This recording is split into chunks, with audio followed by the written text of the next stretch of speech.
gents, welcome back. Today we want to start working on our Late Invoices widget, which is this widget right here. Let's go ahead and jump straight to it. So first, let's correctly size our container box layout to fit our widgets. If I open up our app here, you'll see that right next to our Late Invoices widget, we have another widget which contains our graph. This current box layout is the one that will house those two. Let's give our box a size hint y of 0.4, which means this box layout will take 40% of the available height. Now let's add some spacing between our Late Invoices widget and the graph. All right, that's it. The next thing we want now is to add in the background box for our Late Invoices widget. Next, let's make our box take up 45% of the available width. Now let's give our background box a white background color. Next, let's also give it a border radius so that we smooth the corners just a bit.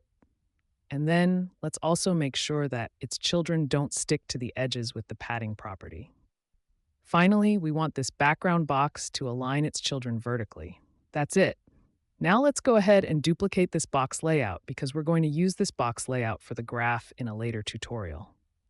Next, we want to take this box layout and then simply duplicate it and bring it all the way down here.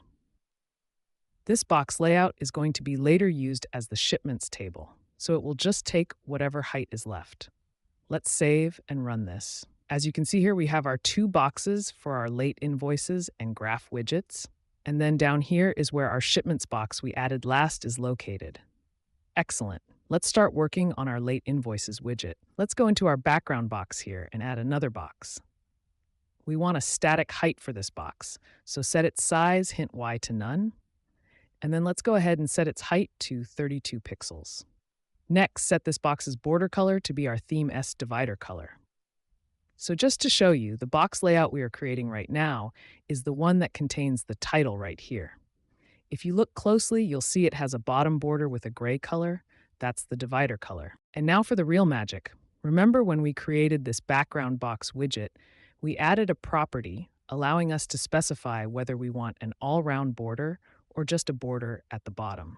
Let's utilize that property now to only get that bottom border. Lastly, for our box here, let's set the spacing for this box's children. With that done, let's now add the labels for this box. The first label is the title label, so let's add that. The text for this label will be Late Invoices. Next, let's set the color of this label to be the primary color for all our text. Next, let's give this label a size hint on the x-axis of 0.7, thus making it take 70% of the available width. Next, we want this label to use our bold font, so set its font name to the heading theme font and set the text size to be the label's size. Finally, vertically align this label to the middle. Now let's deal with the next widget. If you check our app, we have this label now, but we also have this button that says View All. So let's go ahead and add that button with the icon. We'll use our custom extended button. Let's set the text property to say View All. And now let's add in that icon to the right of the button. So we said the left icon is the leading icon. So to set the right icon, we use the trailing icon property. Now let's make sure our button uses our fonts. This one is going to use the subheading font. Now let's set the text color of this button to be the text primary color. And then finally, let's set the size hint of this button to be 30%, since our title label is already taking 70%.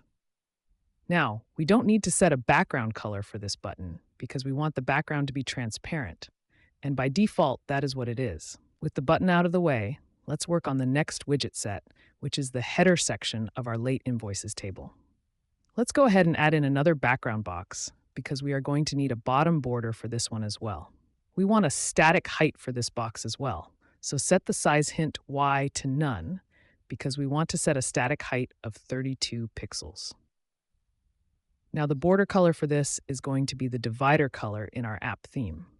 Next, set this border to only appear at the bottom of our box. Finally, also set the spacing for our box's children. Now we can go ahead and add in those labels for our headers. Let's add the first label. Now let's set its text to invoice number. Next, set this label's color to use the secondary color this time to make sure that we have a contrasting color from the previous black.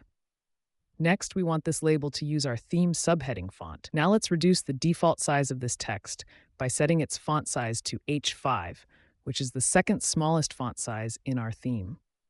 Next, let's add in the text size so that the text is always the size of the label itself, and then simply vertically align this to the center. That's it for this. Now I'm going to open our app again, and if you check really closely, there is a small gray divider line between the header titles.